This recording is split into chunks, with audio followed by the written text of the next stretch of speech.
Good morning, and welcome to our daily Lenten reading. Today is Friday, February the 26th, and we continue with our reading the book Bright Evening Star by Madeleine. And then my father died. It was not a surprise that the burnt lungs would finally give out, as was inevitable. They could not withstand that final attack of pneumonia. I know that for my father death was a release, and yet I knew that at age 57 he was not ready to die. There was still a residual of the old joie de vie, even when we talked about serious things. I did not understand death. Where was the church? Not there. No help.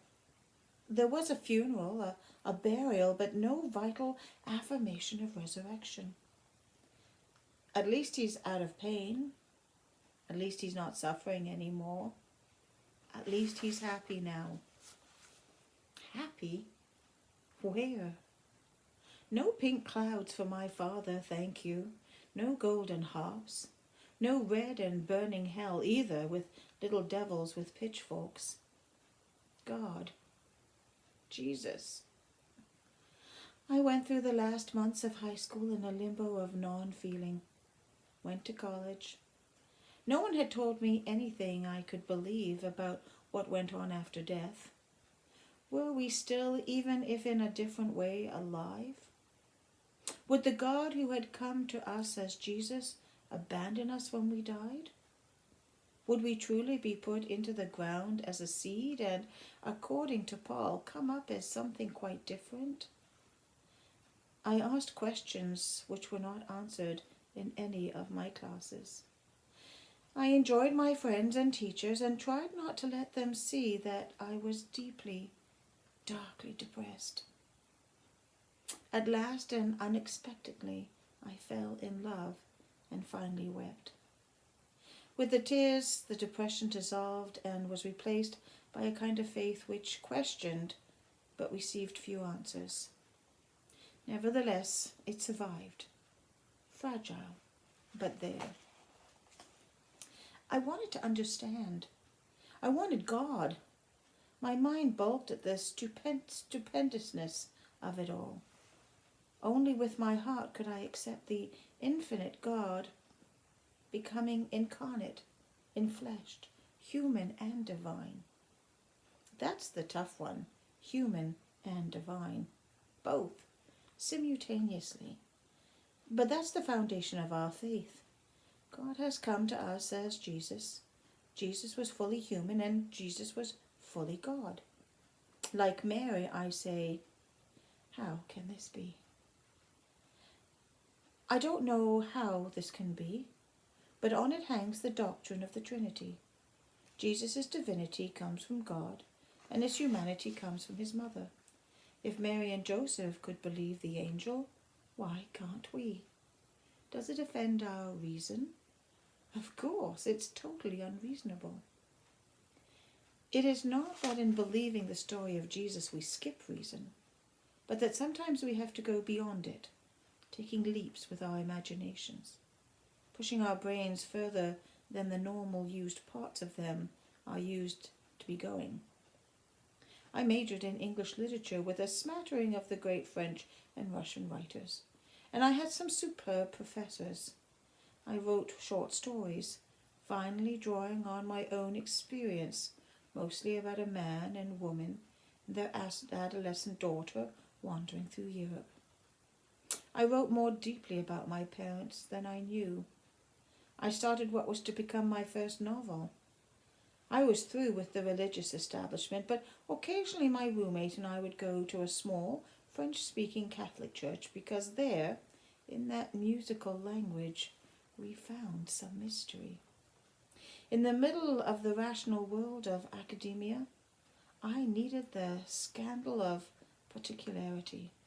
God came to live with us, despite all our warring and sinning and refusal to understand. I graduated and went home to New York, and shared an apartment in Greenwich Village with 3 other young women and continued my search. There was an Episcopalian church at the corner of my street, and often I would drop in late at night just to be quiet and perhaps to try to pray. I did not go to a church service. I walked the streets of the village with my dog. I returned to my little apartment and I read. I lay in bed at night and read my great-grandmother's prayer book and understood that I had to let go all my prejudice and demands for proof and open myself to the wonder of love. I read Switzer's The Search for the Historical Jesus and learned much from it. The reverence for all life, the uncomfortable fact that often we must make choices where there is no right choice to be made, and we must prayerfully make the choice we believe to be the least wrong, never forgetting that it is still wrong. But I learned very few facts about the historical Jesus. Schweitzer tells me more about Jesus in his recording of Bach's work than he does in his writing, and I play those recordings frequently.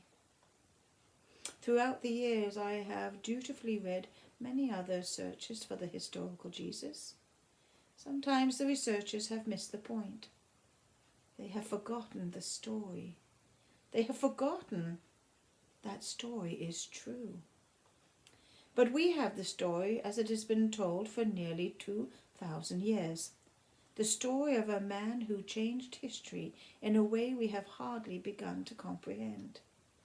When we have held true to the story, it has been a life-giving one. When we have tried to control or manipulate or legalize it, it has been the cause of mayhem and murder.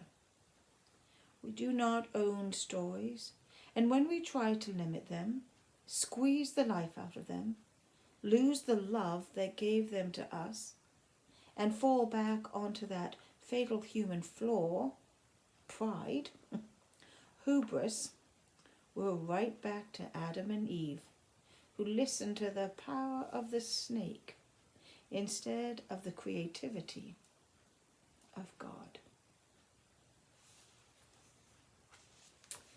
Thank you for joining me today.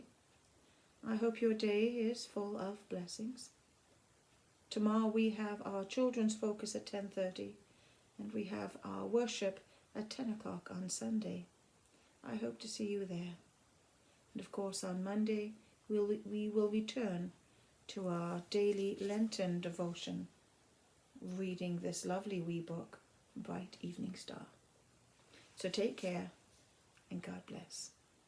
Bye-bye.